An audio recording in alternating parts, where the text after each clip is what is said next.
妾，您为了阻止儿子追求真爱，竟在京城散布流言，成了全京城闻名的恶婆婆。如今连父亲都嫌恶您，您还是体面些上路吧。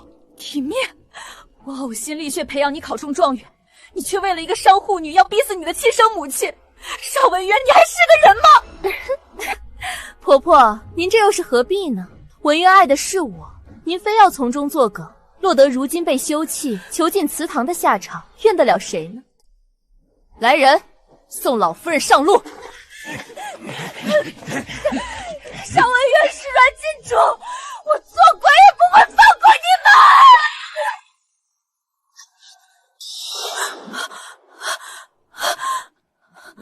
怎么回事？我不是死在了祠堂吗？这是我曾经的主屋。自从阮金珠掌权后，我早就被赶到最偏僻的破院子了，连饭菜都是冷的。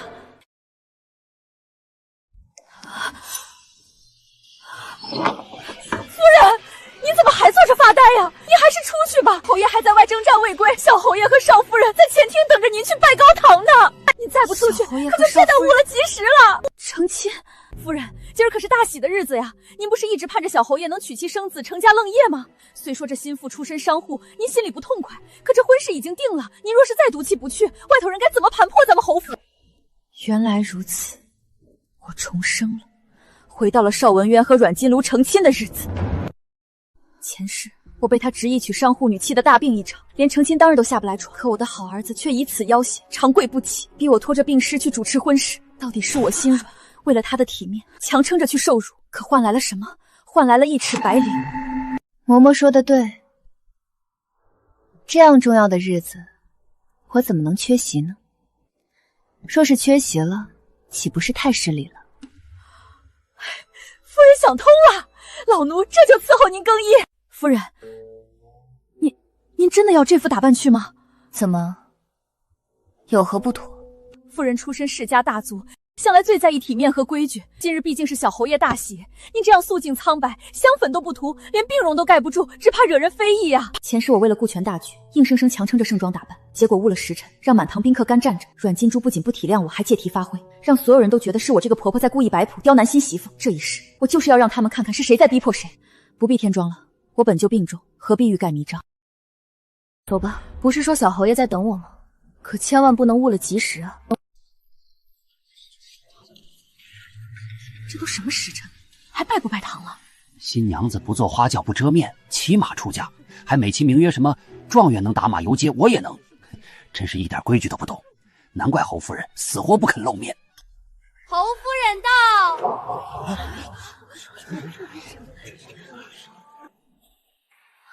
我的天，侯夫人脸色怎么如此苍白，连那么重的香粉都盖不住这满身的药味。还能因为什么？早听闻侯夫人被亲生儿子气病了，这商户女进门，放在咱们谁家能受得了？小侯爷方才还言之凿凿，说母亲只是一时赌气，非要让人去请。如今看来，倒像是硬生生逼迫重病的母亲出来强撑场面。新媳妇刚进门便这样忤逆母亲，实在是不孝。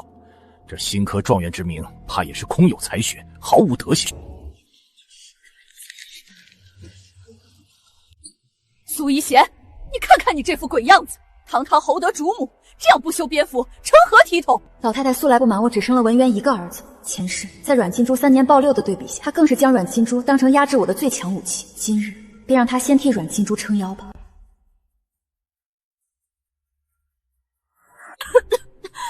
母亲息怒，是儿媳不中用，竟在这般时候病得起不了身，而且原不想让这样大喜的日子沾染晦气的。侯爷在外征战，儿媳有避讳，您是长辈，做高堂自然更能镇得住场。可是文渊这般赤诚，跪在门外苦苦相求，当母亲的实在不好辜负了他这一片孝心啊！我又怕因为我来迟了，误了他们拜堂的吉时，实在来不及仔细梳洗，只能草草收拾便赶来了。愿诸位宾客原谅妾身失礼。你侯夫人真是深明大义，病成这样还顾念儿子的前程，这老太太怎么还当众加难？看那小侯爷连扶都不去扶一把，真是个养不熟的白眼狼。原本以为骑马出嫁能彰显我的与众不同，谁知道这老女人一出场，3言2语就把我们变成了不孝的恶人。吉时已到，新人拜高堂。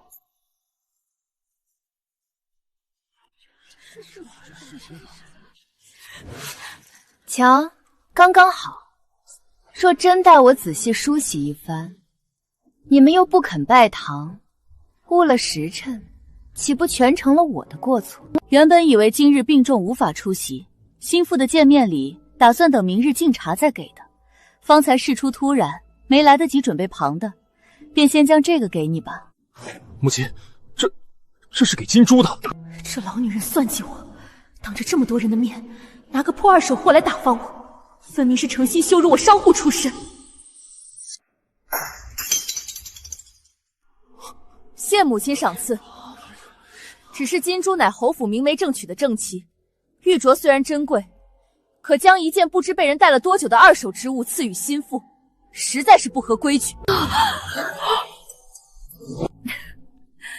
恕金珠粗手粗脚，看样子这旧东西我是无福消受了。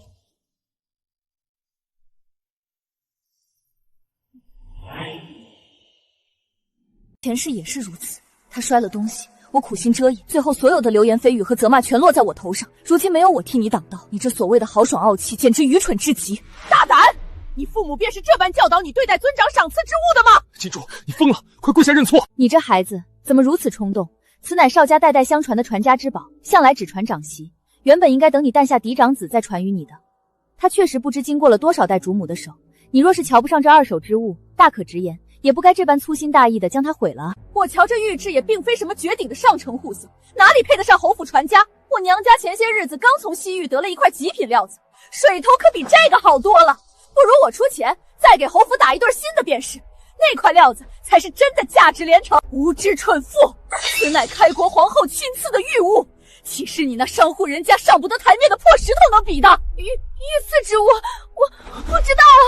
祖母息怒，金珠她出身商户，见识浅薄，绝非有意冒犯皇家威严啊！擦坏御赐之物，这可是大不敬的重罪。是啊，侯府今日怕是要惹上大麻烦了。母亲息怒，千万保重身子。此事还有挽回的余地，将这碎国子以金镶玉的手法修补，尚能。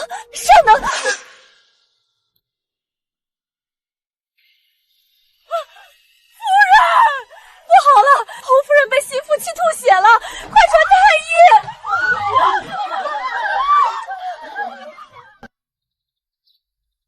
前世我料理完婚事，没好好休养，缠绵病榻2个多月，不知是不是那日将郁结于心的淤血吐了出来。这几日休息得当，我的身子竟已经大好了。夫人，您是不知道，这几日外头可热闹了。老夫人让人把那断掉的镯子包金修复好，变得比从前更华贵。如今竟然直接赏给少夫人戴上了。哦，她犯了那么大的过错，砸了御赐之物，险些连累侯府。老太太居然这么轻易就原谅了，可不是吗？奴婢去请安时，瞧见老夫人、小侯爷和少夫人祖孙3人亲昵的跟什么似的。看到奴婢过去，他们一下子就安静下来，防贼似的，简直没把您这个当家主母放在眼里。原来如此，阮金珠犯了天大的错，还能被轻易原谅，只有一种可能，她怀孕了。前世阮金珠怀胎8月便早产，我悉心照料，她生下的孩子却足月般健壮，最后所有的责怪都落在我这个没照顾好孕妇的婆婆头上，分明就是未婚先孕，却要把婚前做出丑事的脏水泼到我身上。嬷嬷，去把我的库房钥匙取来。既然她怀了身孕，我这个做婆婆的自然要好好奖赏她，把这侯府的管家大权痛痛快快地交给她。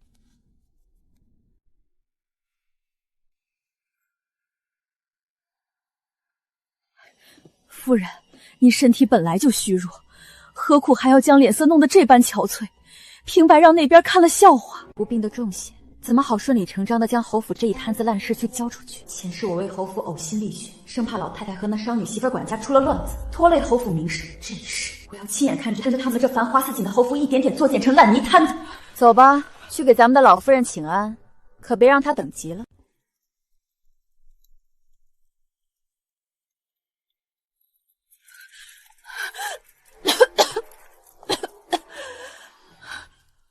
你身子可好些了？你病着的这些日子，都是金珠在我身边伺候，每日晨昏定省，这才是做媳妇儿的样子。祖母快别夸了，这都是孙媳应该做的。婆母身体不好，孙媳自然要多尽一份孝心。心腹进门，正经婆婆病了不来市集，反而跑到祖母这里来卖乖讨好，也就只有这种没规矩的商户你做得出来。大夫说我这次病狠了，伤了根本，至少要休养3个月才能养好。既然你身子不好，那就好好将养。这管家的事儿就交给金珠吧，她毕竟是侯府未来的女主人，也该学着上手了。未来的女主人，这话说的太早了些。既然你们祖孙俩处心积虑要夺着管家权，那我就痛痛快快的给你们。好啊，正好儿媳也觉得这么些年操持侯府上下，积劳成疾才会病得这般重。金珠愿意替我分担，我高兴还来不及。你真舍得交出来？侯爷不在，这侯府实在是冷清。儿媳多年未回过娘家，此番打算将对牌钥匙交接清楚后，便回娘家养病，等病彻底好了再回来。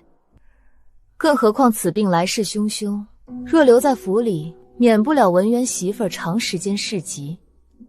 他们新婚燕尔，万一过了病期，恐不利于侯府子嗣绵延啊！既然如此，你回娘家好好养病便是。这府里有金珠看着，出不了大乱子。你赶紧回去收拾东西吧。一提到子嗣，这老太婆就什么都顾不上了，恨不得立刻把我打包扔出侯府，好掩盖这对不知廉耻的年轻人在婚前苟合的丑事。母亲体恤，儿媳感激不尽。只是此去娘家休养，我还想带一个人同去。你要带谁？文胜。邵文胜，那个前世藏拙却极度上进的庶子，下一届的探花郎。他离成功差的只是一个显赫的身世和资源。既然亲生儿子是个白眼狼，拿着侯府的荣华富贵，我宁可给一个懂得感恩的庶子。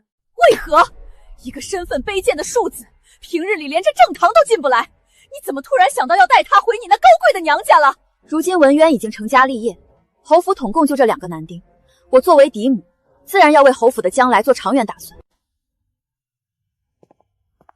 上阵亲兄弟，打虎父子兵，以后他们同朝为官，不仅侯府显赫绵延，也好相互扶持。此番带文寿回苏家，我是打算为他与我侄女锦莹一亲。不行，我绝对不同意。你不同意？你以什么身份不同意？当初你退亲时，当着满京城的人说，只当锦莹是亲妹妹看待，绝无半点儿女私情。怎么，现在你这做表哥的，连妹妹的婚事都要插手干涉了吗？你又有什么立场不同意？他心里果然还有那个世家嫡女，只要一听到苏锦衣的名字，他就如他，那我算什么？总之就是不行，那是我曾经的。曾经的什么？曾经的未婚妻吗？邵文渊，你可别忘了，当初是你自己不管不顾，死活要退了这门亲事。我邵文渊此生只爱金珠一人，绝不娶不爱之女。锦衣是我苏家的掌上明珠，本该有大好的姻缘，却被你当众拒婚，平白落了个被人挑拣的名声。她气性烈，不愿再嫁，生生被你逼得要守寡。那又如何？就算是我退的婚，邵文胜那个卑贱的庶子也绝配不上表妹。他算个什么东西？年科举颗粒无收，连个名次都排不上，怎么配得上表妹金枝玉叶的身份？自己是个草包，还看不起藏拙的真金。等文胜一飞冲天的时候，我看你这无能狂怒的脸往哪儿搁。锦衣被你退了亲事，嫁不得如意郎君，我这个做姑姑的自然只能多替他筹谋打算。至于你说的科举不顺，那算不得什么大事。从前你在学堂之外，我为了你便请京城名师辅导，你才能年纪轻轻高中状元。而文胜不过是靠着自己钻研，无人指点也能考中举人，可见是个真正的读书种子。听闻姜太傅今年致信，我已打算亲自出面，请他老人家来为文胜讲课，有大夫亲自教导，3年之后必将高中。姜太傅怎么可能？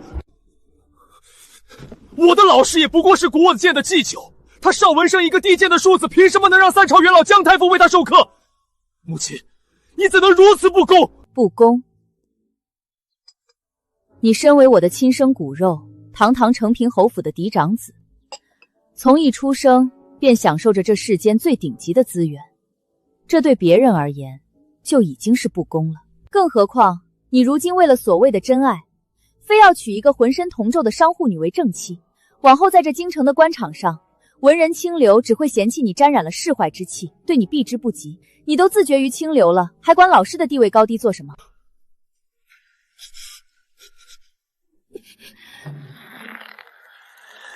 前世我将最好的路铺在你脚下，你弃之如敝履，如今我把这阶梯抽走送给爬人，你倒是知道疼了。别急，这只是开始。我曾为你铺就的通天阶梯，都将成为你跌落万丈深渊的高台。母亲您看，往后若是文胜高中，咱们家能出兄弟双进士，到时候门楣光耀，侯府枝繁叶茂，这难道不好吗？好，还是你这世家出身的女儿格局大，真是难为你为了侯府如此操心。你许多年不曾归临，回一趟娘家还生着重病，这是咱们侯府没有照顾好你。这次你回去，必定得多拉几车厚礼。去，把我的私库打开，让夫人随便去挑，多搬几箱好东西走，好替我向苏家庆家赔罪。儿媳多谢母亲体恤。怡贤啊，我听底下人说，你这回竟然搬了整整10车大礼，这是不是有点……儿媳也知道这礼确实是备少了，可母亲的一片心意，儿媳实在不敢辜负啊。我们苏一县虽说没有多显赫，可好歹也勉强算得上是京城里有头有脸的世家大族。若真要将礼数做个十全十美，只怕母亲您就是把一整个私库都搬空了，也是不够的。不过母亲千万别自责，儿媳只挑了一些精巧的送给父母兄弟，我苏家人都是开明豁达的，断不会因为这点薄礼就觉得您失了礼数。是吗？你还真是怪体贴的。儿媳一向善解人意，这都是分内之事。儿媳告退。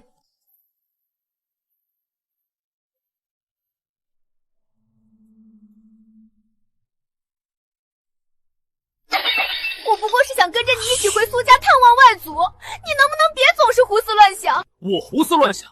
既然是探望外祖，你瞎凑什么热闹？外祖家门楣甚高，以一个商户女的身份如何取得？别在这给我丢人现眼！当初是你自己退了你那高门嫡女表妹的亲，如今你倒嫌弃起我的身世来了。我不过是实话实说，你难道没有一点自知之明吗？我这次去苏家是为了求舅舅在官场上提携我，你想让我未来几年都只当个从6品的芝麻小官吗？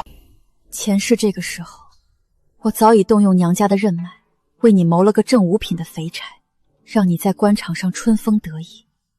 如今没了我的庇护，你终于开始尝到这世间的现实与残酷了。这才哪儿到哪儿，你们这对有情人的苦日子还在后头。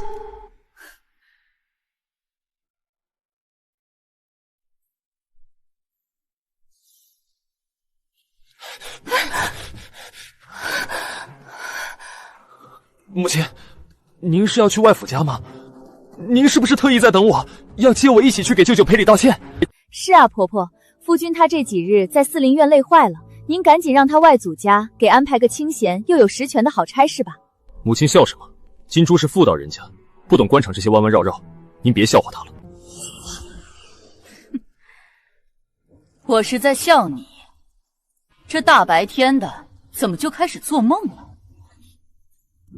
母亲，您这话是什么意思？你为了一个商户女，当众退了苏家的婚事，苏家颜面何存？你把你舅舅得罪的死死的，他凭什么还要提携你？我可是他亲外甥，血浓于水啊！哼，人家要提携也是提携自己的亲女婿，管我一个已经出阁的堂妹的逆子做什么？你到底有没有一点自知之明？那您带他去做什么？他不过是个卑贱的庶子，连您的亲骨肉都不是，您凭什么带他去苏家？大哥，请注意你对母亲说话的态度。无妨，可他到底恭恭敬敬地喊我一声母亲，不是吗？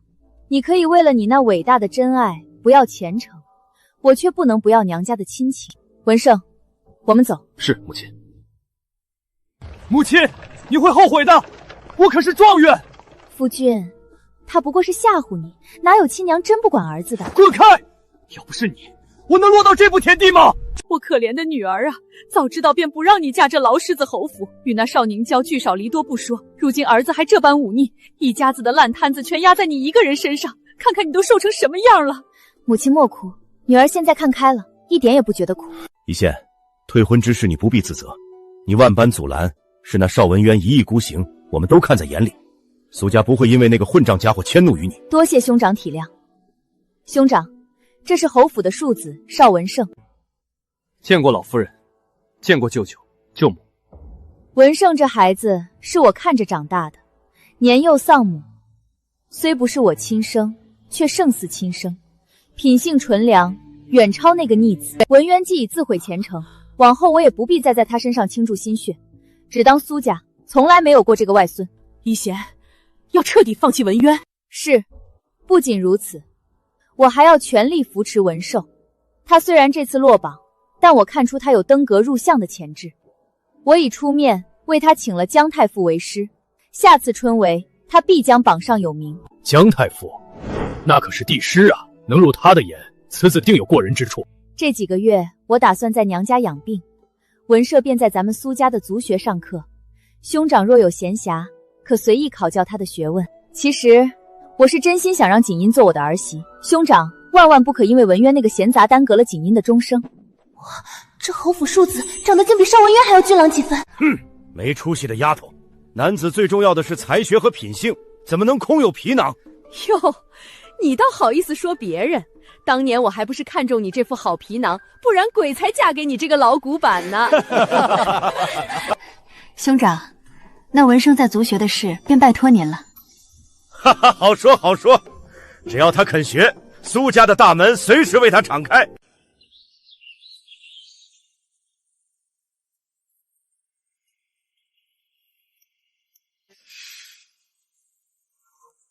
我这一生终究是被那邵文渊毁了。锦衣，前世是我没能护住你，今生我定要为你寻一个真正的良人。这都是些什么烂账？采买蔬菜肉类的价格比市面上足足高出了2成，你们这群刁奴竟敢合伙贪墨侯府的银子！少夫人冤枉啊！这都是多年的规矩了，采买的品质要求极高，自然要比市面上贵一些。闭嘴，别拿什么规矩来压我！我是阮家的女儿，从小看账本长大，你们以为能骗得过我？从今天起，侯府上下锐意改革，从前缺了多少账，你们都给我补回来，补不回来的统统发卖出去，以身抵债。少夫人使不得，水至清则无鱼。过后王君之家若是没有一点油水，下人们肯尽心办事，更何况这关乎侯府的名声。名声能当饭吃吗？我还没说完呢。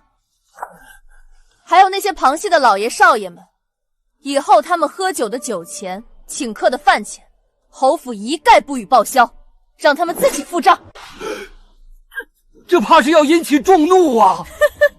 怕什么？现在侯府是我当家做主，我是为了侯府节流，谁敢有异议，就让他们来找我。金珠，小哥，求您再通关通融，让我见见我家夫人吧。侯府真的快翻天了。管家大爷，不是我不通融，我们姑奶奶病得起不了床，大夫交代了必须静养，不见客。这可如何是好啊！夫人，侯府的管家还在大门口求见呢，说是侯府快撑不下去了。哦，这才半个月不到，阮金竹那3把火就烧得侯府鸡犬不宁了。让他进来吧。夫人啊，你可算愿意见老奴了。你若是再不回去，侯府就要被少夫人给拆了。管家何出此言？金珠出身商贾，精打细算，难道不是将侯府打理得井井有条？哪里是井井有条啊！少夫人将侯府当成了她阮家的商铺来管，严苛克扣，下人们人人自危，干活都没了力气。更可怕的是，那几位旁系的老爷因为少夫人断了他们的利钱，如今正闹着要去祠堂磕头告祖宗呢。他们到处嚷嚷说侯府发达了就翻脸不认人，要断亲。这若是传到京城权贵的耳朵里，咱们侯府的名声可就全毁了。夫人，求你赶紧回去主持大局吧。管家，不是我不肯回去，只是这管家一事是老太太亲口交代，交由金珠全权打理的。可是金珠有自己的主意，我若是现在回去横插一杠，岂不是越俎代庖，妨碍了老太太对孙媳妇的全权教导之心？这般不妥。老太太既然当了这么多年甩手掌柜，如今也该出来活动活动那一把老骨头了。若是真有什么解决不了的，自然该由老太太出面。我身子乏了，送客吧。接下来若是侯府再来人，便通通以我病重需要清养为由，拒之门外。是，夫人。管家，请吧。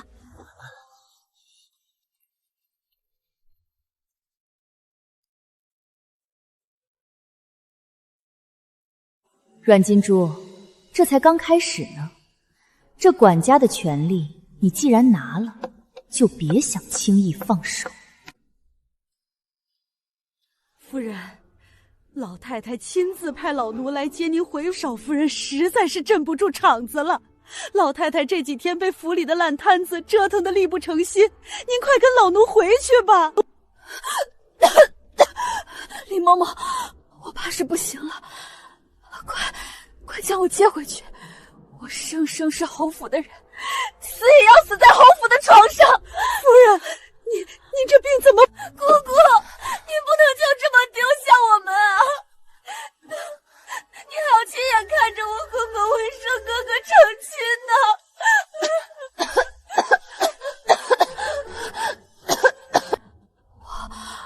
我要见老太太最后一面。哎呦喂，夫人，您先歇着，老奴这就回去禀报老太太，给您请京城最好的大夫。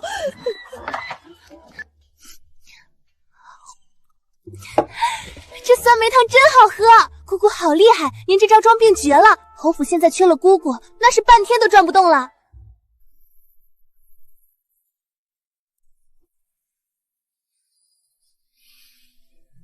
傻孩子，你以为是因为我重要到不可或缺吗？难道不是吗？不，是因为人人都不想干这吃力不讨的苦差事，想要维系一大家子的体面和痛快，就非得有一个人去承受所有的苦。一旦我这个任劳任怨的人走了，苦差事分摊到他们头上，他们便都不乐意了。侯府是不会乱的，等他们受够了折磨，分摊好了利益，我再回去，那时候痛快的可就是我了。你还知道回来，在娘家一躲就是3个月，把这一大家子的烂摊子丢给我一把老骨头。从今往后，侯府的对牌钥匙你休想再碰一下。是，儿媳知错，一切全凭母亲做主。老太太收走的是明面上的对牌，但我多年经营的人手、账房暗线、陪嫁私兵仍在，没有那把钥匙，侯府也照样有我的眼睛和手脚。既然回来了，也不能闲着。金珠如今怀着身孕，还操持着府里的大事小庭，你身为婆婆，负责照料她保胎，务必确保我曾孙平安降生。母亲折煞儿媳了。如今文硕与苏家的婚事已定，两府联姻乃是重中之重，儿媳必须全力筹备婚礼，只怕分身乏术，照顾不好金珠，反倒惹人嫌虐。保胎之事，还是请老太太另寻高明吧。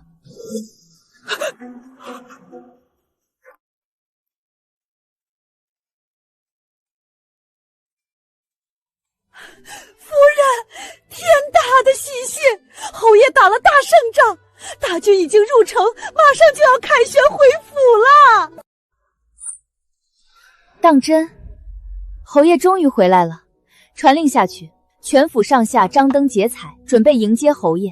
哎，老奴这就去办，全京城都在羡慕您呢。侯爷与您可是出了名的情深似海。情深似海，真是天大的笑话。少宁珂，你终于回来了。之前收拾邵文渊和阮金珠不过是开胃小菜，真正的大戏从你踏进这侯府大门才算开演。金珠，让你受委屈了，等那个老女人验了性，这侯府就是你做主。侯爷，您可要说要算换话，文渊根本不懂疼人，只有在您这儿，金珠才算是真正的女人。你个小妖精，我不仅要把侯府给你，还要把我的全部都给你。我那清高的侯爷竟背着我与少夫人搞在了一起。我自请下堂，放我走，你们的龌龊事我全当没看见。一贤，你也别怨我，我在战场伤了根本，只有金珠一人能让我重振雄风。为了邵家的清誉，也为了掩盖这场真相，只能委屈你，把这深爱亡妻的骂名替我拦下了。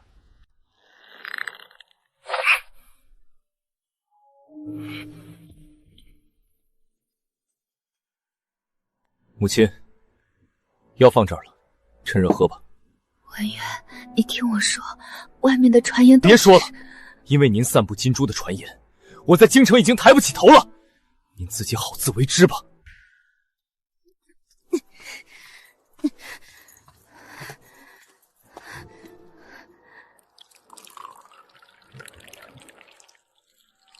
我曾以为我是心脉衰竭而亡，可连受愧都备好了。我把这药倒了，精神却一日好过一日。我请来宫中老太医暗中查验，才知道这汤药里下了极其阴毒的方子，能泄人气血，叫人不知不觉衰败而死。前世我心存善念，试图逃离，结果连累自己被你们这对狗男女活活逼死。今生你们休想那么痛快的死。嬷嬷，替我更衣。夫人，今天穿这件香绯色的流云锦如何？显得端庄大方。不，取那件正红色的金丝牡丹吉服来，再给我梳一个最隆重的高髻。侯爷凯旋，我这个当家主母自然要拿出12分的精神，叫所有人都看看什么是天作之合。怎么还没到？我的宁卡可是立了大功的战神，这排场可不能含糊了。这秋风多凉啊，还要站在这里等多久？我肚子里可是侯府的长孙。你闭嘴！父亲凯旋乃是国之大司国客，便是等上一任也是为人子女的本分。你这商户女果真不懂规矩。你居然吼我！你若嫌累，便滚回院子里去。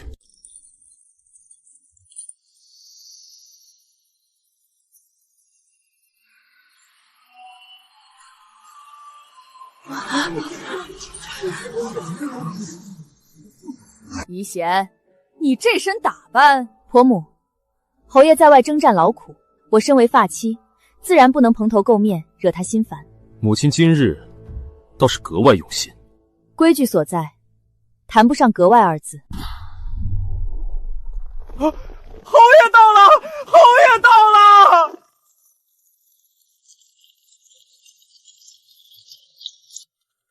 邵宁采，你准备好迎接我为你精心准备的深渊了吗？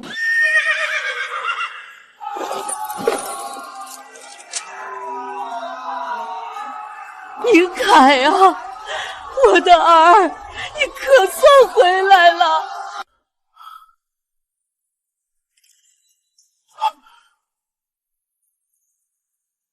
一贤，多日未见，我怎么觉着你愈发好看了？说什么胡话！你我都这么大年纪了，婆母和孩子们都看着呢，怎么这般孟浪？你是我夫人，我夸你100句，又碍着旁人什么关系？难道你不想我？不愧是长平侯，与夫人真是情深意重，这才是天作之合呀！别轻狂了，快些进去吧，大家都站在风口等你，我倒是无所谓，小心你那还在腹中的孙儿不乐意。皇上刚赏的，就当我这个做祖父的给未出世的孙儿的见面礼。多谢父亲赏赐。皇上嘉奖之外，也以养伤为名收回了邵宁凯的兵符，只给了他虚衔荣养，好狠的手段！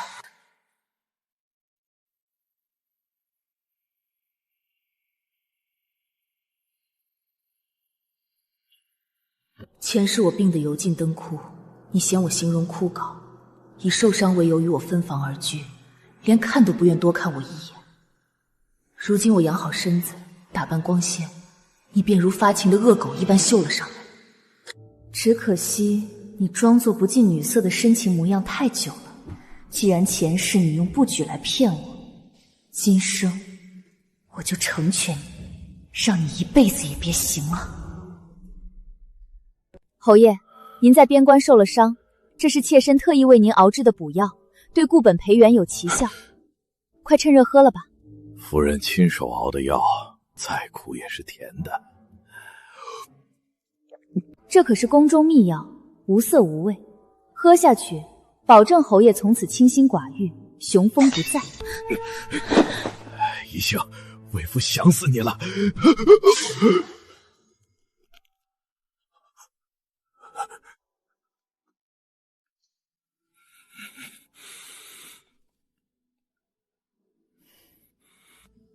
侯爷，怎么了？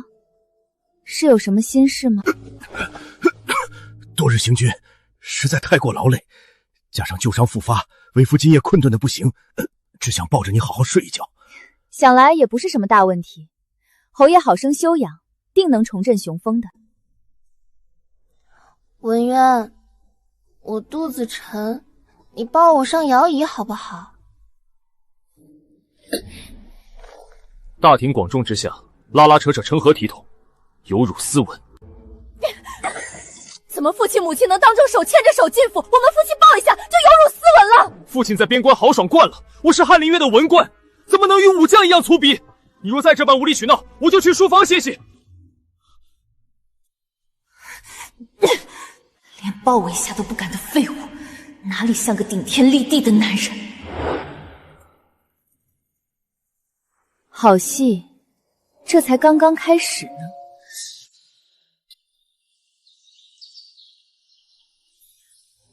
夫人，这不是最近风靡京城的新画本吗？老奴瞧着，这画本里的战神侯爷与世家规序，简直就是以您和侯爷为原型写的呢！再混说，小心我打你的嘴！是，老奴多嘴。少夫人也真是的，面前不正有一份比翼夫妻吗？还看什么画本？夫妻恩爱，哪有豪门秘闻抓人眼球？这个虚伪的画本马上就要过时了，下一本禁书一定会比这本卖得更好。文胜和锦衣的婚事筹备的如何了？回夫人，聘礼已经准备妥当，排了一条街都见不到尾呢。只是老太太那边似乎有些微词。走，去会会老太太。怡贤，你这事儿办得太荒唐了！一个庶子成婚，有必要弄出这么大的阵仗吗？简直是喧宾夺主！文渊当年成亲都没这么阔绰。婆母息怒，您先看看这个。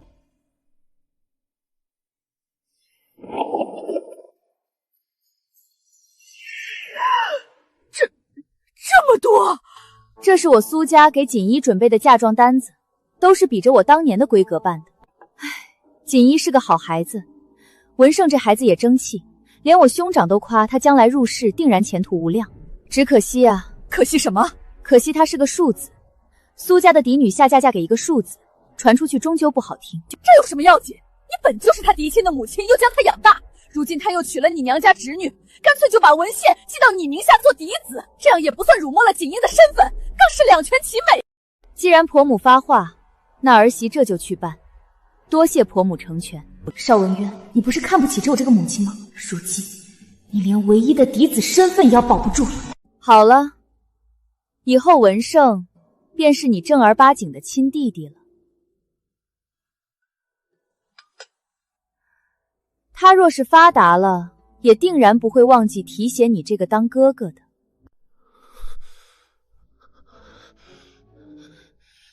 谁要他提携了？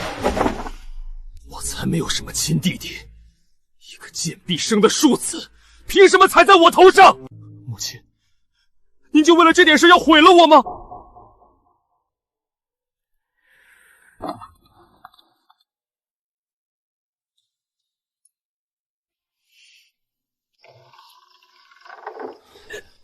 喝，都给我喝！我可是当朝状元。大少爷您慢点，当心台阶啊！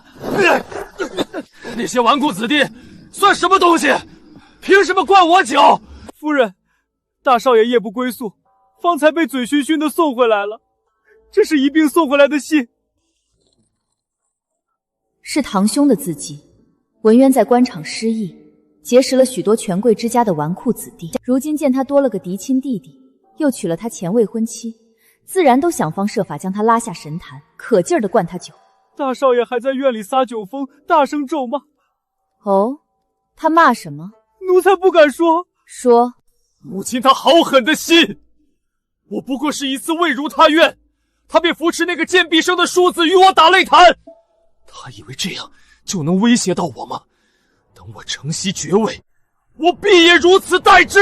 母子本为一体，母家为我在夫家撑腰，夫家也要让我在母家有立足之地。邵文渊此生最大的运气，便是成了我的独子。他没了强有力的苏家相助，只能靠我殚精竭虑地为他谋划仕途。可惜他弃之如敝，还想承袭爵位。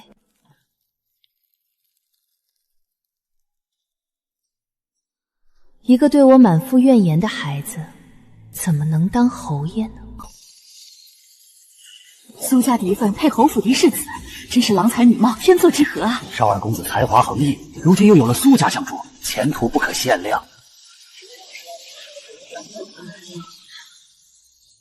一拜天地。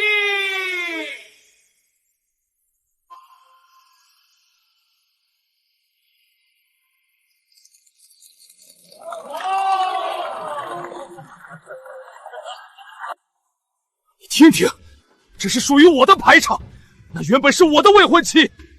我要要去前夜，我要去问问母亲凭什么这么对我，这么对我。夫君，你不能去，今日是二弟大婚，你若去了，苏家和侯府的脸面往哪儿搁？滚开！你也来看我的笑话是不是？好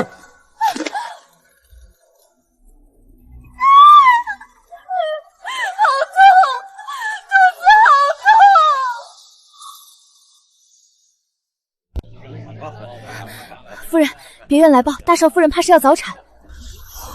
成婚不才7个月吗？怎么这时候就要生产了？大少夫人的肚子大得吓人，怕是早就珠胎暗成了，真是丢尽了侯府的脸。诸位，今日侯府双喜临门，大家尽兴，我们共庆此日。好，方才私下里来报，是邵文渊想来正堂闹事，阮金珠不让，二人拉扯间，阮金珠跌倒才导致早产。邵文渊为了对抗全世界得来的爱情，无论前世今生，都这样不堪一击。而前世，他却为了这样破碎的感情，逼死了从未愧对过他的母亲。母亲，为了侯府的清誉，请您上路吧。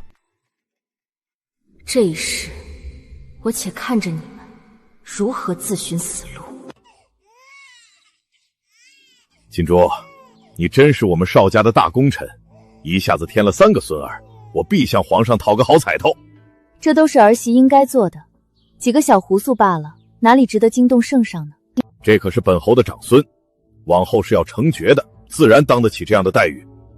不只是他们，你这样辛苦，少不得也要为你请封一个诰命。儿媳替这3个胡岁谢侯爷赏。瞧瞧这鲜明的对比，邵宁凯子嗣不丰，如今被这生机勃勃的阮金珠迷了眼，而他的好夫君邵文渊，整个月子期间连产房都没踏进过一步，反而将纳了通房丫鬟做妾。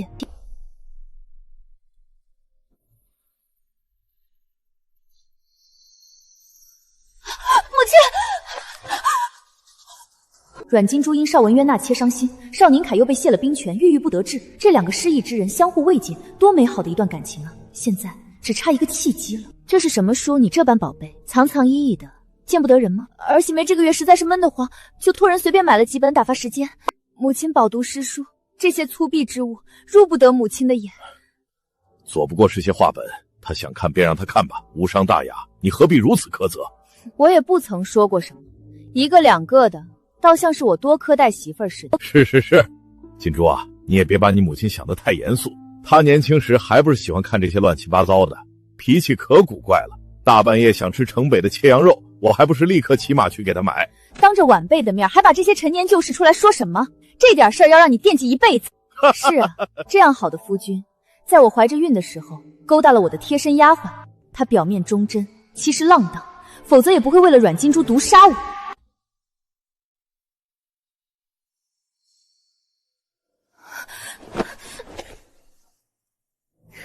傻孩子，我吩咐送到你手上的东西，我怎么会不认识呢？你看了那本最新发行的画本子没？世上哪有这种打破纲常伦理的感情？怎么没有？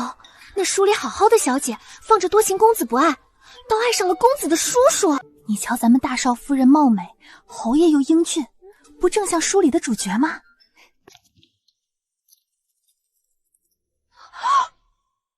夫人饶命，奴婢再也不敢乱嚼舌根了。起来吧，不过是些闲话本子，你们私底下看看便罢，别耽误了干活。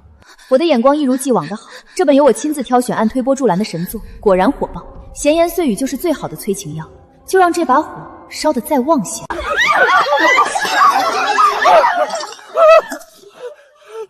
夫人，出大事了！大少夫人和二少夫人在出府的路上被一伙穷凶极恶的歹人给掳走了。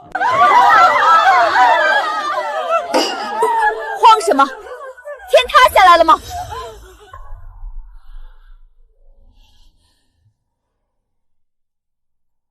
这么大的事儿，报官了没有？侯爷和大少爷听闻消息，已经带着府兵亲自去救人了，还没来得及报官。糊涂！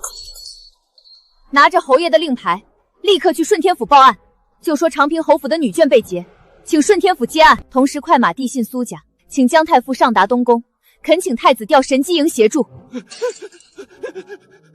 邵宁凯刚被卸了军权，面对这种事，宫中为了彰显自己没有卸磨杀驴的意图，绝对会很重视。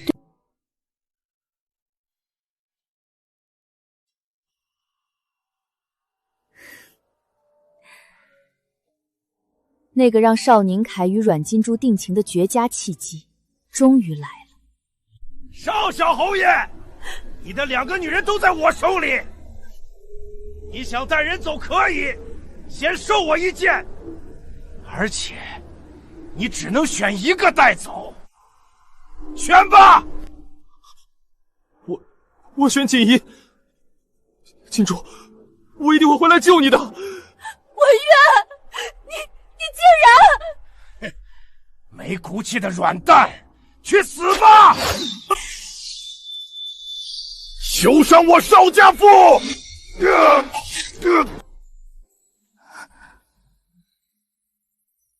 侯爷，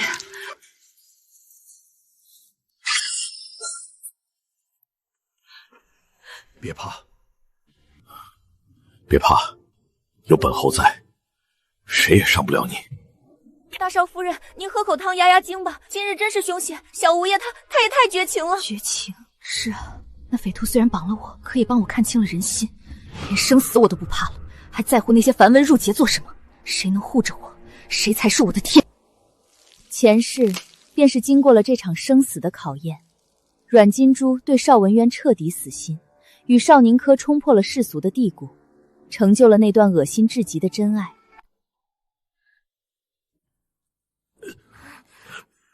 你们这些贱民，若敢伤我真爱1根头发，我定诛你们9族！他可是我……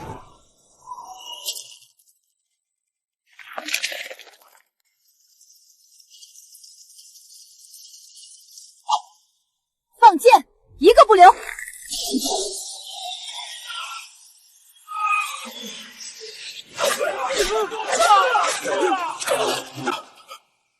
夫人，你怎会调动神机营？把人放下来。姑母，没事了。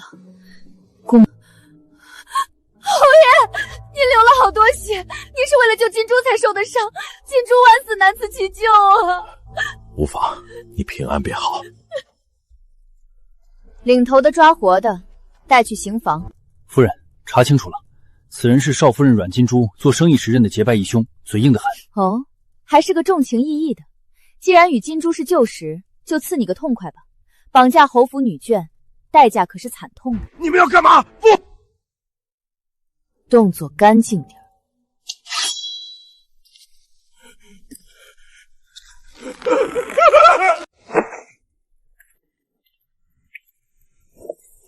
夫人，处理干净了，他什么声都发不出来了。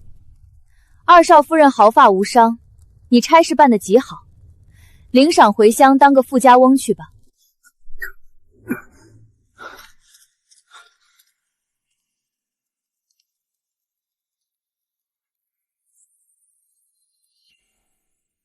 好戏终于要开场。锦衣，今日之事你受惊了，好在有惊无险。若不是姑母带兵及时赶到，锦衣恐怕……只是姑母，您是如何在这么短的时间内调动神机营的？锦衣，这可不是我的功劳，是文胜的。他听说你被劫，吓得脸色苍白，连姜太傅都请动了。姜太傅上达东宫，太子调神机营协助，这才救下咱们。他竟然为了我去求太子，往后你可有福了，能遇到一个肯为了你拼尽全力，连命都不要的男人，是几世修来的福气。是姑母目光好，为锦衣挑了一位好夫君。阮金珠用绑架试探邵文渊，换来的是绝望；我将计就计试探邵文绳，换来的是锦衣的死心塌地。这就是格局。我的儿啊，你这是造了什么孽呀？这群杀千刀的歹人！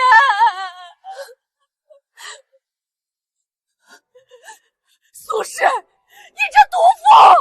你夫君受了这般重的伤，你连一滴眼泪都没流，你心里只有那个庶出的狗崽子和你娘家侄女，你简直利欲熏心，根本不把这个家放在眼里。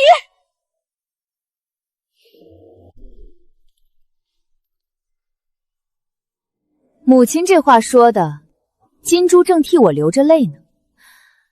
我倒是想扑上去哭，只怕这担架太窄，我挤不进去啊。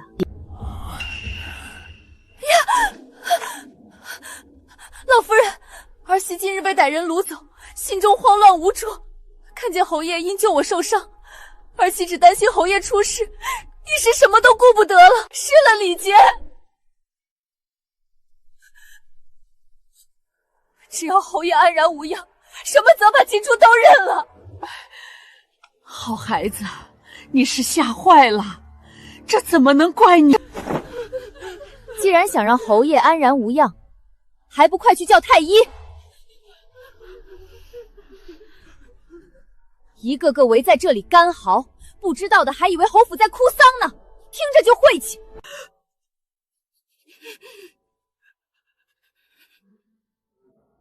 侯爷在战场上刀光剑影都过来了，我若事事像某些人一样只知道流眼泪，岂不是要把眼泪流干了？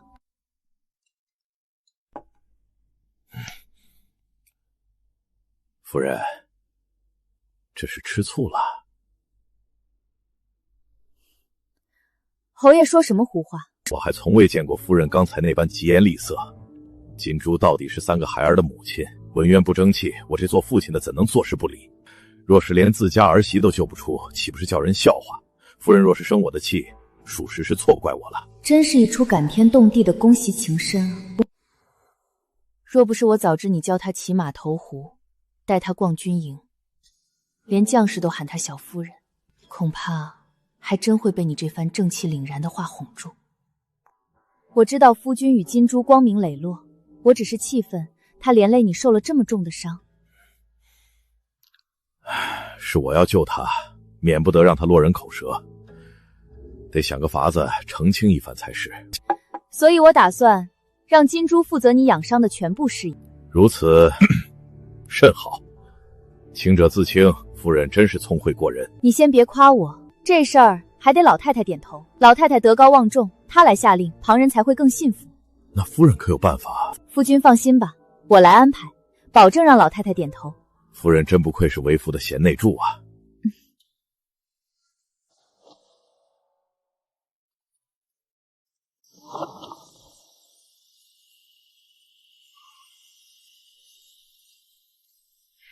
夫人，您找老奴。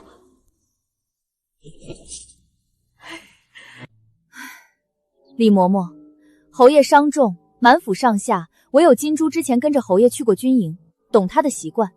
偏偏外头还有些难听的流言，说我容不下儿媳。哎呦，谁不知道夫人最是大度？若是老太太能亲自发话，让金珠名正言顺地代为尽孝士兵，旁人只会称赞咱们侯府婆媳和睦。只是这话我不好直接跟老太太提。夫人放心，老奴知道该怎么说。老太太最是护短好面子，这点小事儿包在老奴身上。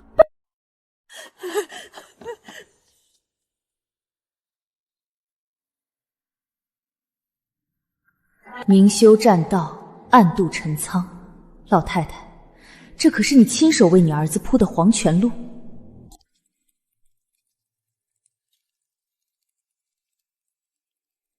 侯爷，该用药了。怎么回事？我怎么一点知觉都没有了？本侯伤口突然剧痛，需要静养，你先出去。来人，传府医。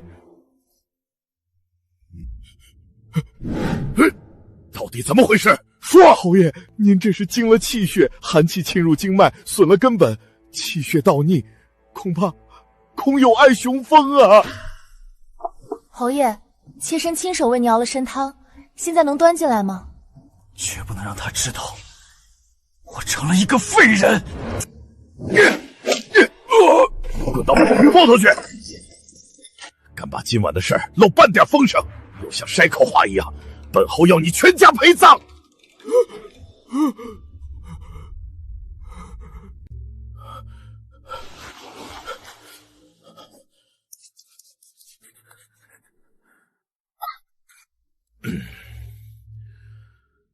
进来吧。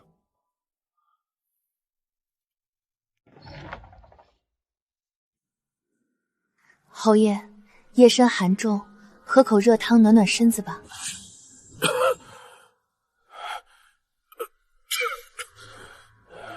先放着吧。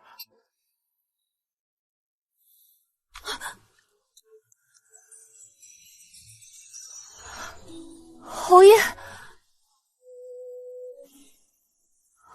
侯爷，这怎么使得？这是御赐的贡品。有什么使不得的？这些日子委屈你了。哼，外头那些嚼舌根的脏话，本侯已经下令杖毙了几个嘴碎的奴才。只要有本侯在一日，你就是这侯府最大的功臣。这天底下，本侯给得起你最好的。好霸气的承诺，这种被顶尖权贵绝对宠爱的依靠感，我活了10几年从未体会过。屋子里的迹象呢？全给我拿来！文渊在官场处处碰壁，回来只会冲我发气。和侯爷比起来，他连侯爷的一根脚趾头都不如。多谢侯爷心疼，只要能服侍侯爷，妾身受什么委屈都不怕。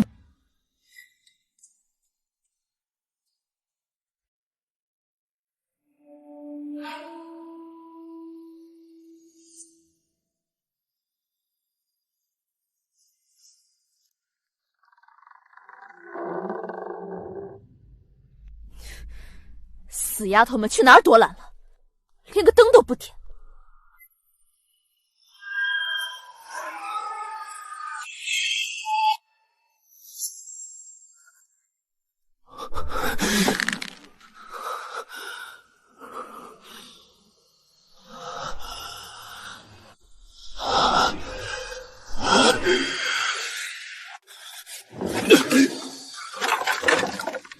你还知道回来？去老头子那里献殷勤，倒是捞了不少好东西啊！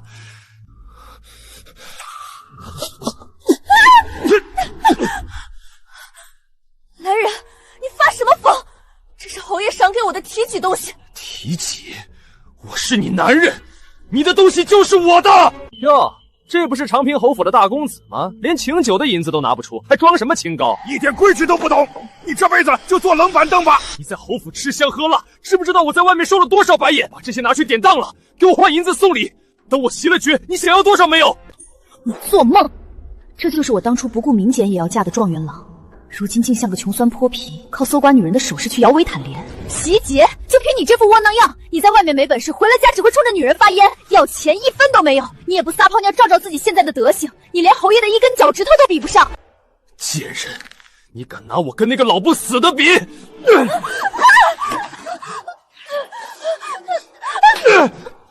我打死你这个水性杨花的贱妇，让你吃里扒外，让你瞧不起我！救命！杀人了！大少爷别打了，会出人命的！母亲。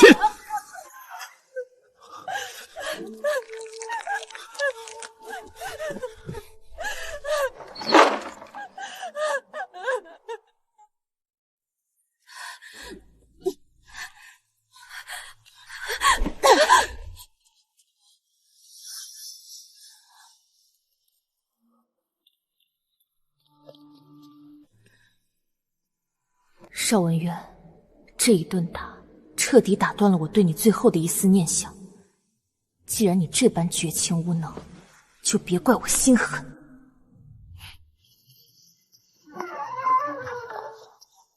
少夫人，你这是怎么了？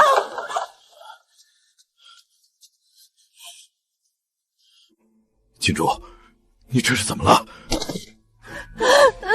侯爷救命！大公子他疯了，他不仅抢了您赏我的提礼，还要打死我呀！混账东西！来人，去把那个畜生给我押过来！父亲这是做什么？我管教自己的妻子，碍着谁了？管教妻子？金珠为侯府开枝散叶，又是刚遇险归来的功臣，你为几两碎银殴除发妻，你这叫管教？简直是不孝不义，猪狗不如！请家法，给我狠狠的打！父亲，明明是他出言不逊，是他不敬夫君，还敢顶嘴？给我掌嘴！儿子知错了，今日之辱，我必千百倍奉还。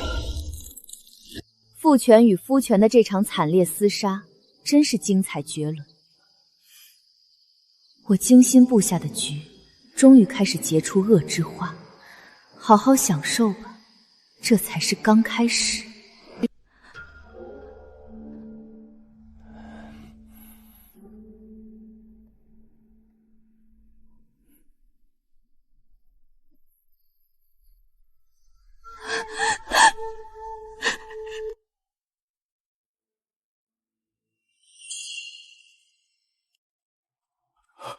怎么会这样？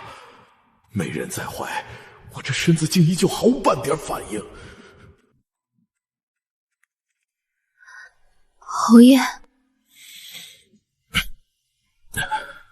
你今日受了惊吓，身上还带着伤，回去好好歇歇。韦渊那边，韦父自会替你做主。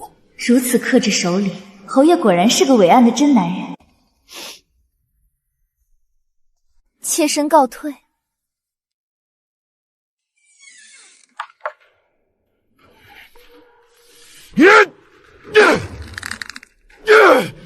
奇耻大辱！奇耻大辱啊！回夫人，侯爷昨夜把人赶出去后，在屋里砸了2个名贵花瓶，先前传召的府医口风很紧，半点没声张。侯爷越是自负，就越怕被人戳中隐疾的软肋，他不敢找大夫。既然如此，那就给他送上一架直通地府的梯地，去办吧。城西黑市上那个卖西域偏方的胡僧，是不是该恰巧让侯爷的亲卫遇上了？老奴明白。记住，话要说透。就说那药烈性无比，包治百病，能让枯木逢春，金枪不倒。你当真打听清楚了？那胡僧的药果真有如此奇效？千真万确，属下亲自打听过，好几个得了隐疾的权贵私下都去求了药，只需一剂便能重振雄风。只是那药材很难寻，价格更是高的离谱。钱算什么东西？拿本侯的私印去账房支取1万两银票，务必把药买回来。只要能在金珠面前找回男人的尊严，就是要我半副身家，我也绝不皱一下眉头。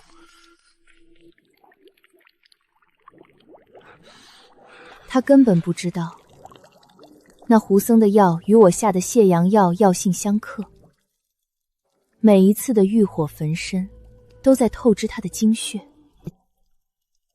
喝吧，多喝一点。这碗汤药可是我特意为你熬制的催命符啊！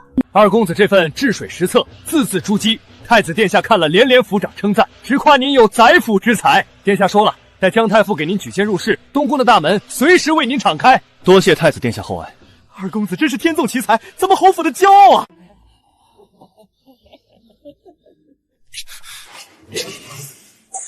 他一个贱婢生的庶子，凭什么踩到我头上？那是我的资源，是我的外祖家，是我不要的未婚妻。祖母，求祖母为孙儿做主啊！那庶子狼子野心，若是让他得了势，侯府哪还有孙儿的立足之地？大少爷，老太太交代了，您惹怒了侯爷，连累的长辈都跟着操心。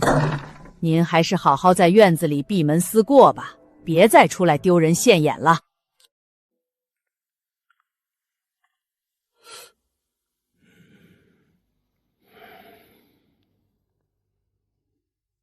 你退下吧。是。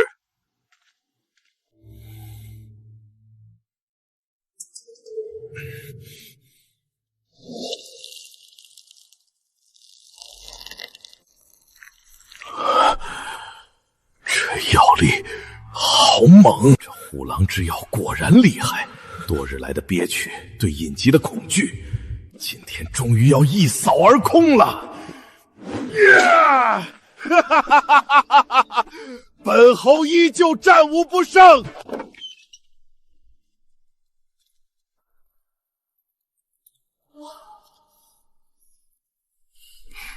侯爷，该擦身了。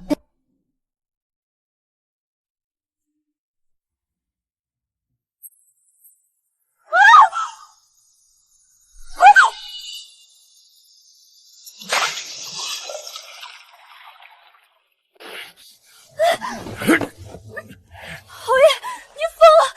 退下！不可！快放开我！擦什么身？怕什么？跟着文雅那个连自己妻子都护不住的窝囊废有什么好？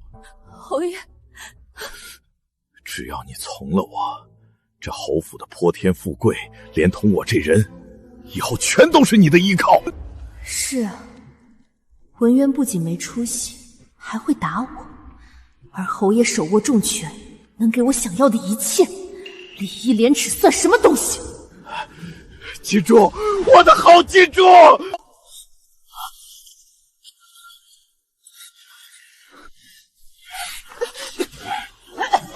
夜深了，风大呀！有人！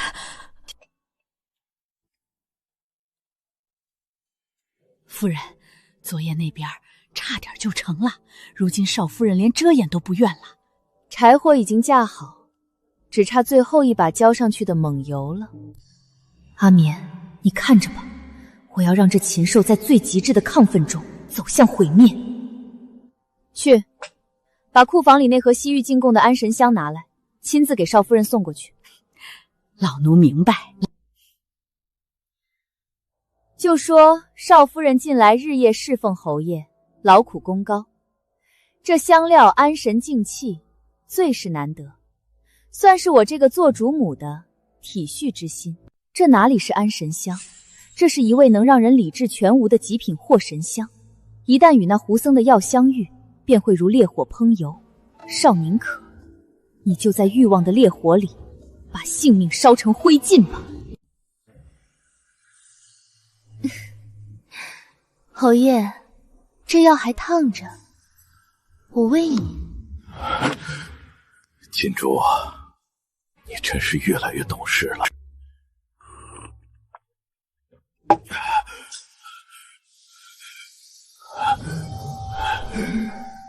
不管了，我要你！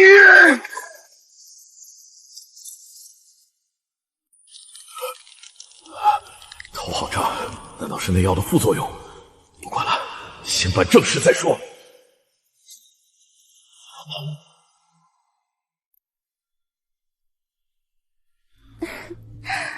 世子爷，再喝一杯嘛。还是你懂事，比那倒胃口的贱妇强10000倍。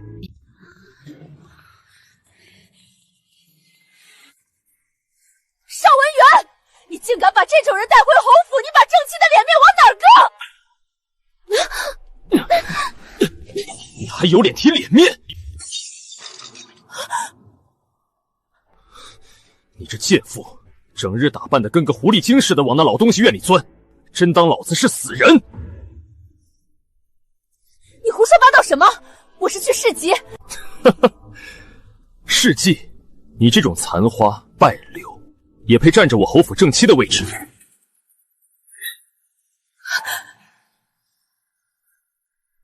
拿着休书，给老子滚！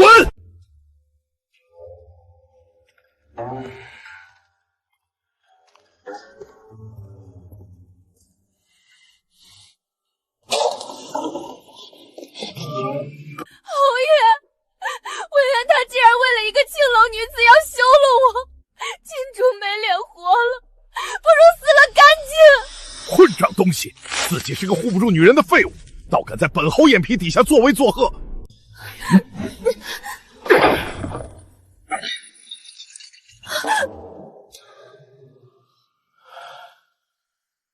他不懂怎么疼你，本侯懂。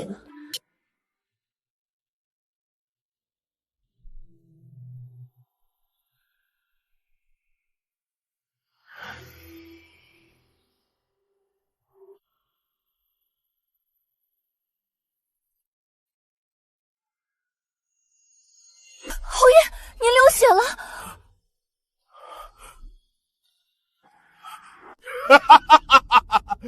血气方刚，本侯果然是重返青春了啊！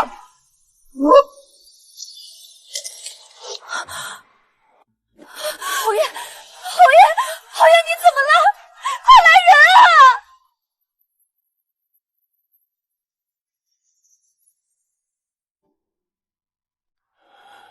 这脉象如沸水翻滚，中空处却透着枯竭的死气。完了，这是必死之举！侯爷，那虎狼之方断不可再用了！你说什么？此药药性奇诡，正与您体内的病理相空。您如今虽觉气血翻涌，实则是烈火木套至最后的精血。若再服下去，不出月余，必会经脉尽断，暴毙而亡啊！药性相承，这是暴毙之兆啊！若是让这老家伙活着出去，本侯靠吃禁药才能重振雄风的丑事，岂不是要闹得满城风雨？绝对不行！闭嘴！庸医，自己医术不精，治不好本侯的战伤，竟敢信口雌黄，污蔑本侯乱服禁药！来人，这老东西包藏祸心，以图谋害本侯，拖出去，乱棍打死！侯爷饶命！侯爷饶命啊！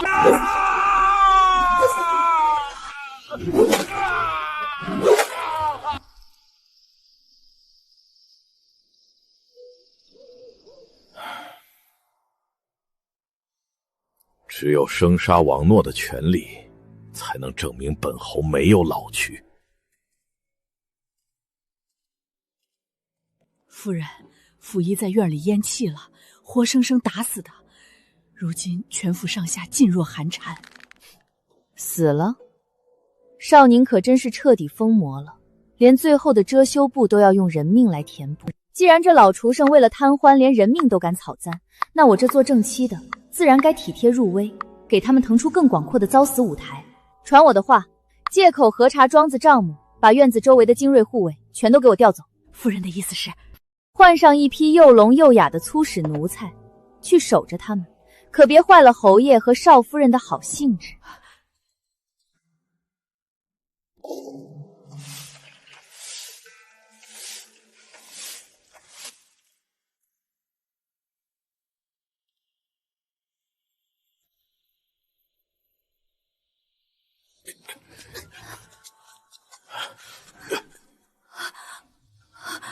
侯爷，这可是光天化日之下，万一被人撞见……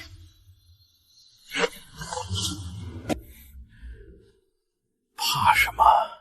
外头守着的都是聋子哑巴，就算天塌下来，他们也听不见。侯爷，您真坏！你这小妖精，本侯今天就在这假山里办了你！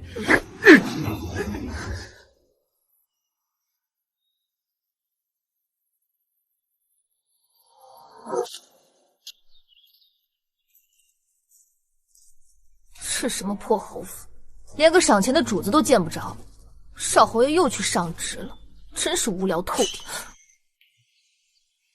侯爷，别这样！这青天白日的，内院里怎么会有这种动静？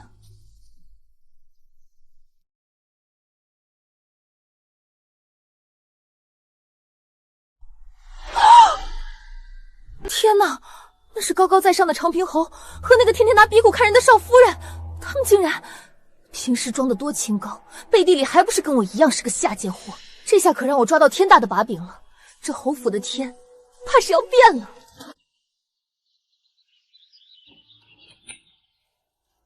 夫人，侯爷带着少夫人出府了，少夫人换上了侯爷亲兵的衣服，说是要去军营旧址和花楼那边转转。出府同游，还去花楼？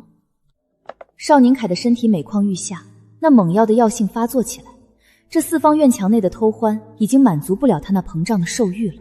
侯爷既然有这份雅兴，咱们做家眷的自然该帮他把排场做足，请夫人示下。去，把侯爷微服出游的路线不着痕迹时漏给翰林院的那几位大人，他们不是正愁抓不到邵文轩的把柄吗？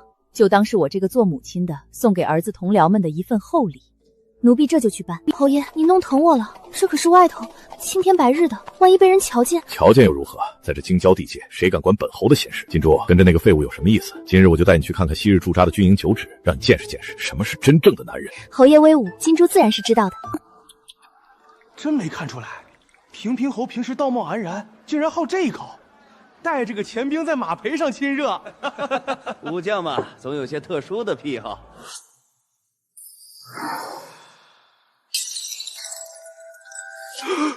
这人好像是李大人，怎么了？这秦兵你认识？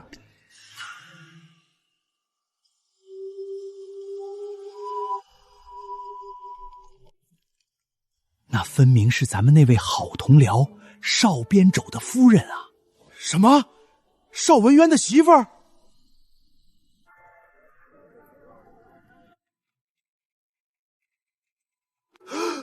侯爷和邵夫人同乘一骑，白日调情，嘿嘿，这下可有好戏看了。咱们邵状元的这顶绿帽子，可是比这头顶的青天还要绿啊！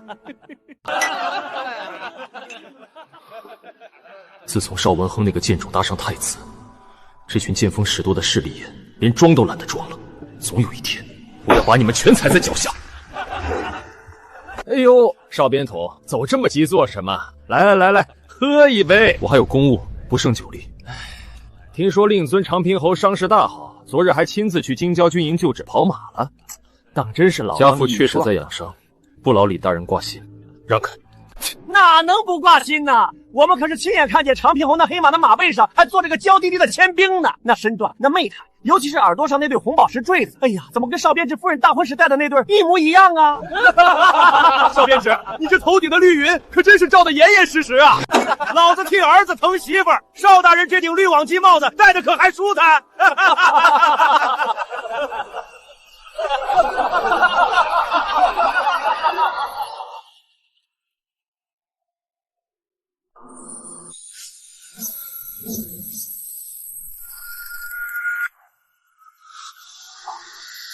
一派胡言，你们找死！当流言蜚语如潮水般涌来，他才明白，人心的险恶远超乎他的想象。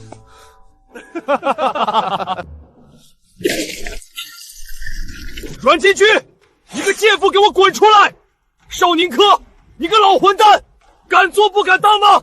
滚出来受死！不可擅闯！畜生！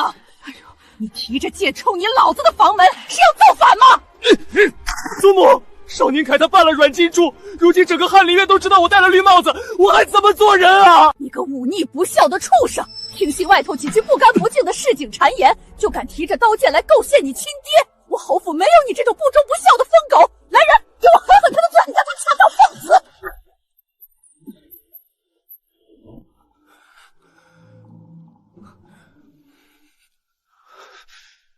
狗男女，你们就躲在里面！我要杀了你们，全杀了！这个逆子，若是真让他闯进来，本侯这辈子的清誉就全毁了。翰林院那帮酸脑，该死！侯爷，他要杀了我！他刚才拿剑要杀了我！哭什么？有老太太在外面镇着，他进不来。可是这院子里人多眼杂，他已经疯了，随时会再冲进来的。若是他真的劈了我，我还不如现在就去死！侯爷，你救救我！你说的对，这地方已经成了那个疯子的眼中钉，我们必须换个地方，一个绝对隐蔽，借他10个胆子也不敢放肆的地方。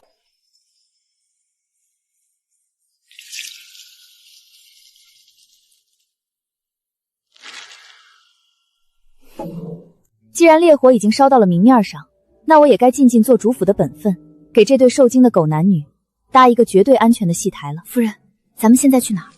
去荣宁堂，老太太刚到处决完心的孙子，此刻正需要人去宽慰呢。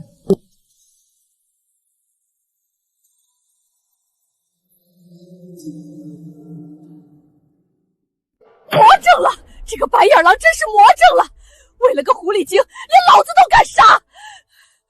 老太太息怒，当心气坏了身子。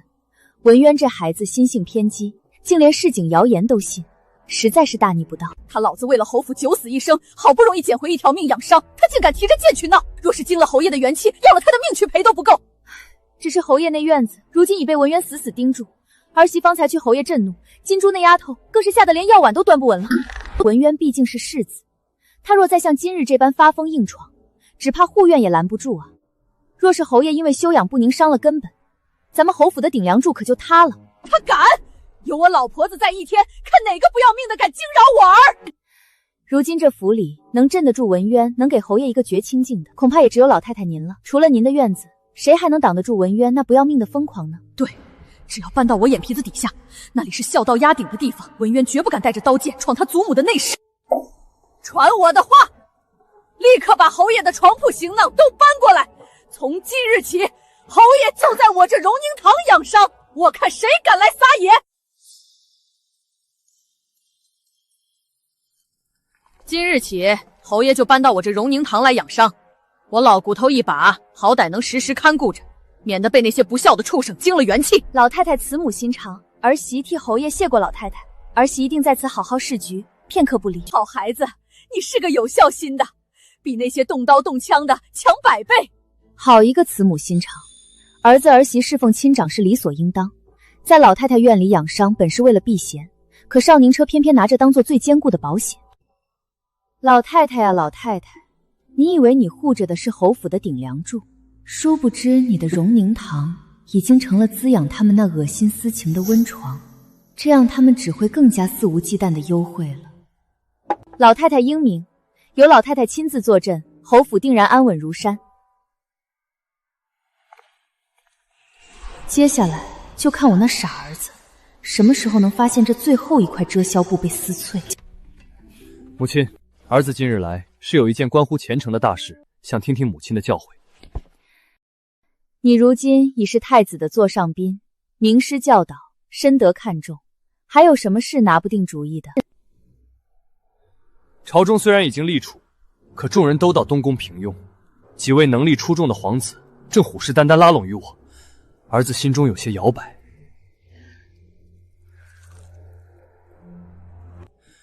但儿子只知尘埃未定前，正统便是正确。先前太子留我用饭，我见东宫节俭朴朴，太子用木碗用餐，太子妃不视金银，连几位小殿下也只将碗中的米粒咽尽。如今天下太平，太子宅心仁厚，心怀百姓，若登大统，必然是位极出色仁慈的守成之君。儿子愿选太子。这孩子的眼光没错，只是他还是太低估如今这位太子了。平庸，焉知不是卧薪尝胆，养精蓄锐呢？不过没关系，往后做官自有姜太师教他。你既心下里有了主意，何必再来问我？只要无愧于心，便放手去做吧。儿子尚且稚嫩，仍需母亲多多教导指点。有母亲这句话，儿子才敢放心大胆去做。这满府的算计中，唯有母亲是真心待我。这孩子真是越来越像我生的了，这养恩可比血缘牢靠得多。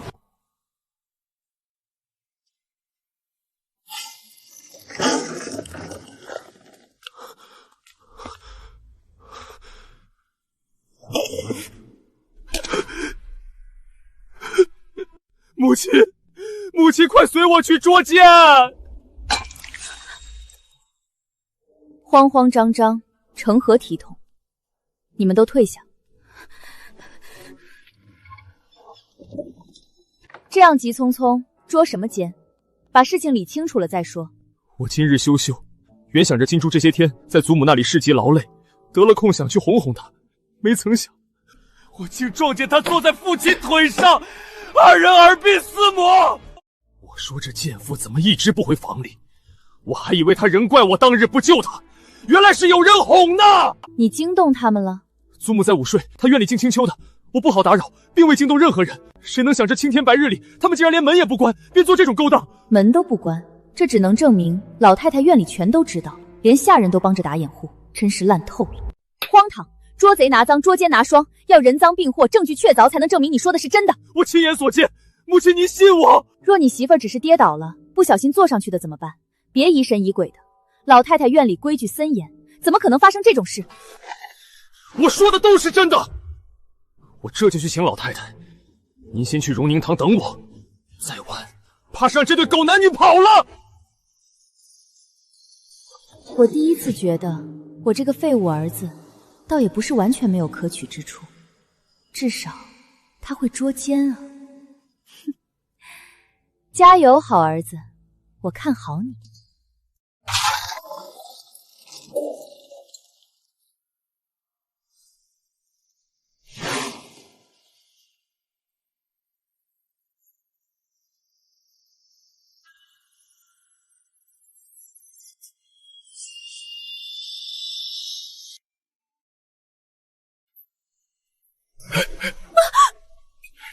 逆子，你带着人闯进我房里想干什么？滚出去！文渊，你听我解释，不是你想的那样。解释？解释什么？解释你们是如何在青天白日之下行这苟且之事的吗？这可是我前2日刚给他买的杜刀，如今怎么挂在了父亲的腰带上？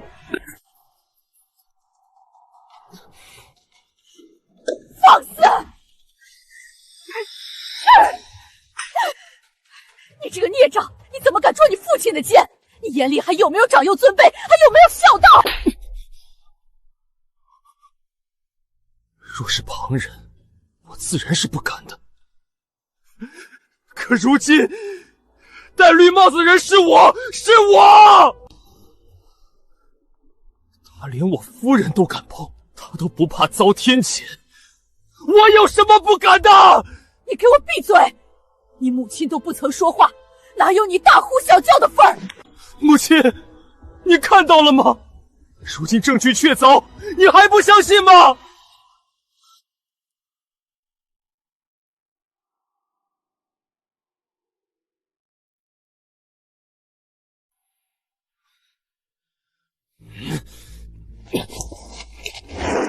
您瞧瞧这贱妇平日里看的都是些什么书？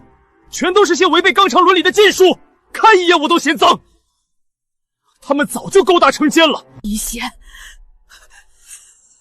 你今日若是把这事儿闹大，就是要拉着我们满府的女眷一起去死。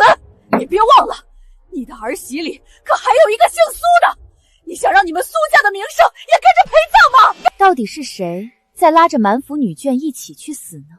母亲，您怎么能这么说呢？侯爷和金珠，他们真的没什么的。母亲，你到底是怎么了？证据都摆在眼前了，你怎么如此懦弱？你难道还要包庇这对奸夫淫妇吗？因为侯爷早有隐疾，根本没有那个能力啊！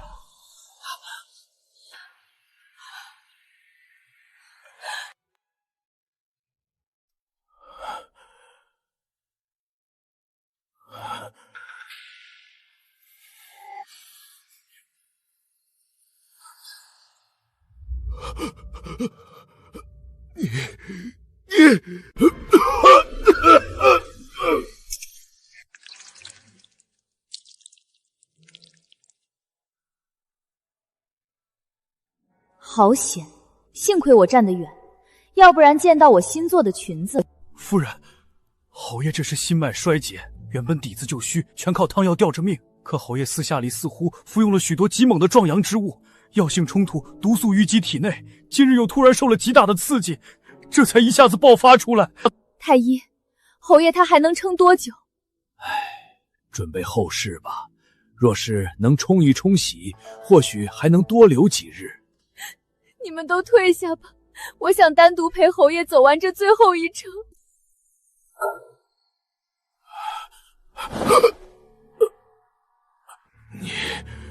你为何要将我的隐疾公之于众？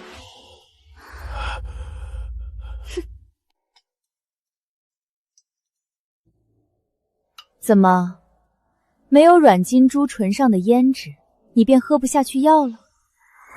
也罢，看在你要死的份上，我满足你。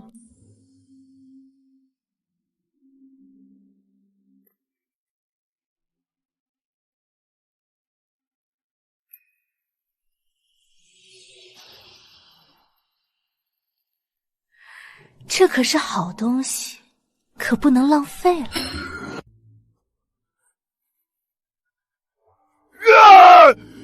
果然是你，苏一星，是你下药让我不举的，我哪里对不住你？你要如此害我？我害你？侯爷这话可真有意思。阮金珠唇上的胭脂是我逼你吃的吗？那胡僧的壮阳药是我给你吃的吗？你但凡少吃一点，都不会这么快就不行了。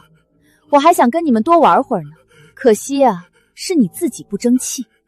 你这个毒妇！你这个毒妇！这招我可是学了很久，就为了这一天。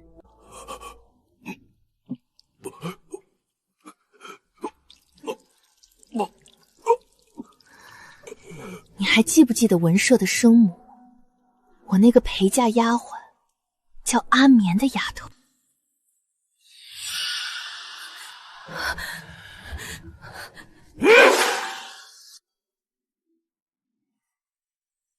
小姐千万要保全自身，他们都想害你。她那时早已嫁人，腹中还怀着丈夫的孩子，你却仍不肯放过她。你趁我有孕装醉，强占了她。阿眠从小与我一起长大，她丈夫又中了进士，天赋无量。你逼死她夫家全家后，为了遮丑，竟强行把她腹中的孩子抱入侯府，冒认成自己的庶子。阿眠生作文寿便饮了制酒，她到死都在叮嘱我，让我护住这个孩子，也保全自身。她本该陪我到老的。文胜是她夫家唯一的血脉了。我知道真相，所以这些年才护着她。至于文渊，才是你唯一的血脉。你猜猜，为什么这么多年来，你一个肚子都搞不大？傻瓜，当然是因为我早早的就给你下了绝育药啊！你再猜猜，为什么你这次回来之后就彻底不行了？对了，还是我下的药。现在，我又来给你下药了。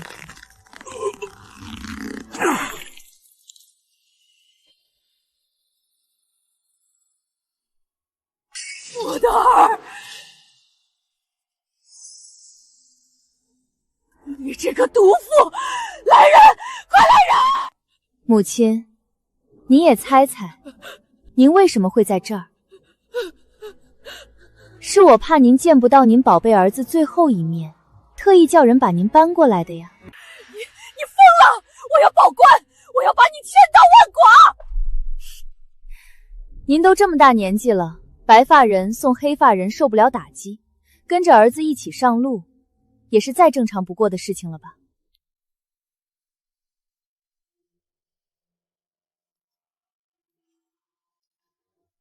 正好还剩下2碗。母亲，您是自己喝，还是我来喂你？不要！你这个毒妇，你不得好死！毒妇，这就叫毒了。当初就因为搓磨不了我，你便撺掇你儿子一点点除掉我的依靠。阿眠这个管家有房的贤内助，自然首当其冲。你们折服不了他，便硬生生将他折断，让邵文渊退婚，散播我和锦衣的谣言。老太婆，你的心比这碗里的药还要阴毒100倍。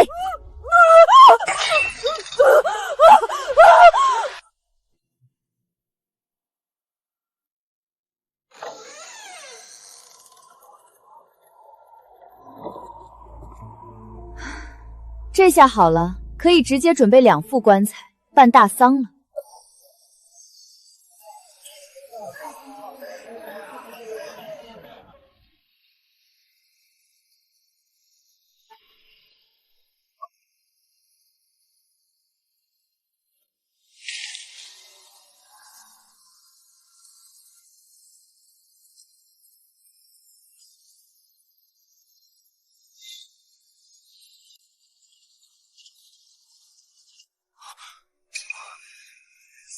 去死吧！你这个抢走我一切的贱种！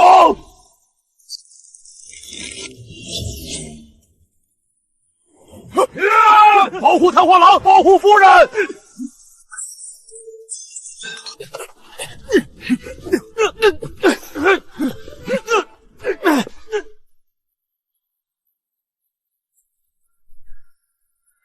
何要把我的东西都给他？为什么？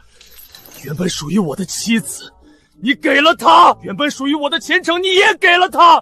明明我才是你的亲生儿子，母亲何薄幸于我？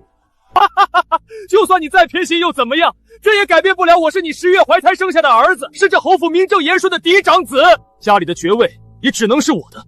祖母和父亲的丧期马上就要过了，袭爵的旨意马上就要下来了，我才是这侯府未来的主人。就算邵文慎记在你名下，他也不是嫡长，不配越过我袭爵。哟，小侯爷这是迫不及待了。咱家可得提醒您一句，就算您将来是侯爷，也不能当众对朝廷命官天子门人动刀动枪啊。今日之事，咱家回宫后定会一字不杀的如实上报圣上。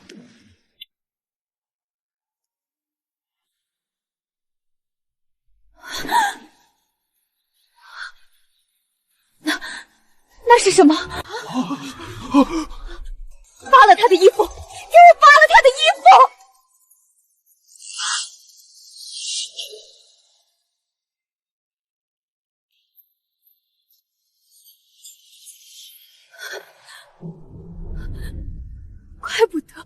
怪不得不管我怎么对你好，把心掏给你，你都不亲我，反而在我背后捅刀子。而文胜却从小到大对我孝顺恭谨，早晚问安，风雨无阻。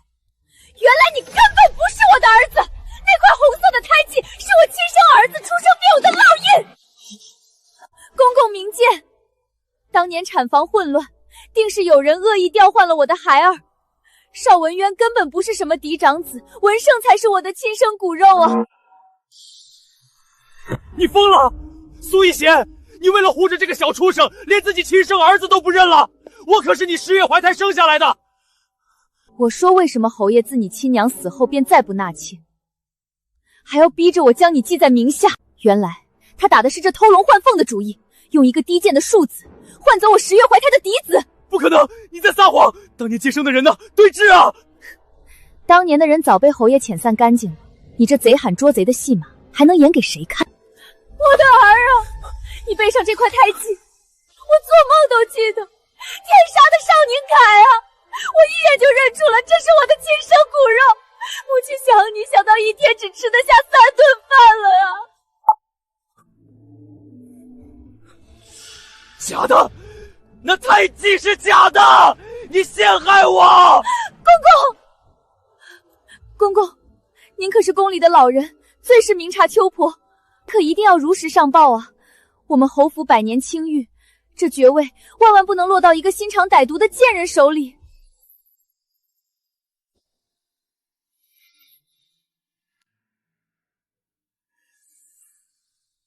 天啊！光天化日，朗朗如此的人间惨剧！夫人放心，咱家亲眼所见，这胎记，这母子连心的场面，做不得假。咱家这就回去向陛下如实禀报，绝不会让侯府的爵位旁错。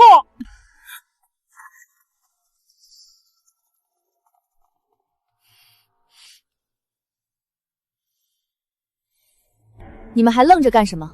还不把这假冒嫡子、意图谋杀朝廷命官的庶族余孽拖出去，将邵文渊、阮金珠并那3个孩子即刻送回老家看守祖坟，3个孩子不得入族谱，找人12个时辰死死盯着，没有我的手令，不许他们离开半步。不，你不能这么对我，母亲，我是文渊啊，我是你最疼爱的儿子啊！母亲，我才是你的儿子，我才是苏家的血脉啊！母亲，你看看我，我真的是你的亲生儿子啊！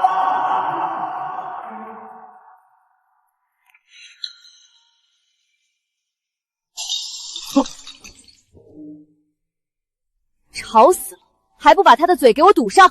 母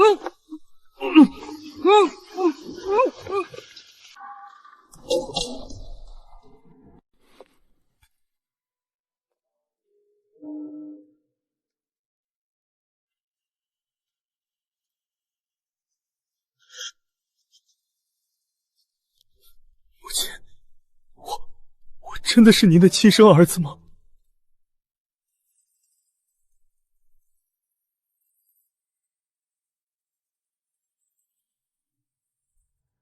我就知道，从小到大您对我那么好，偷偷让人给我送吃穿，亲自教导我读书明理，根本不是因为什么嫡母的职责，是不是？是因为你也感觉到了血脉相连，是不是？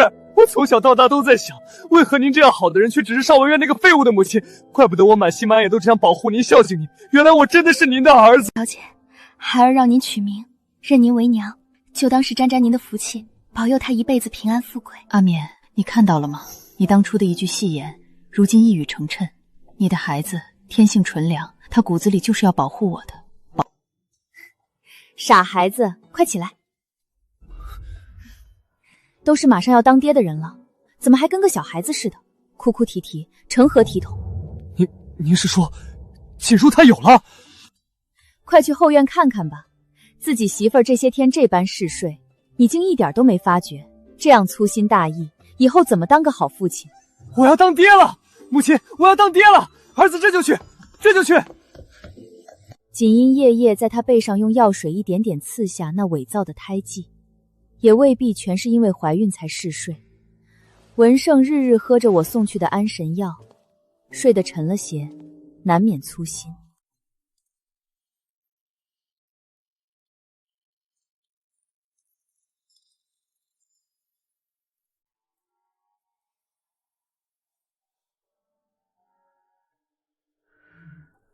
把那些恶心的脏东西都清理干净了，这侯府总算是清净了。余生漫长，从今往后，这世上再也没有任何东西能束缚住我了。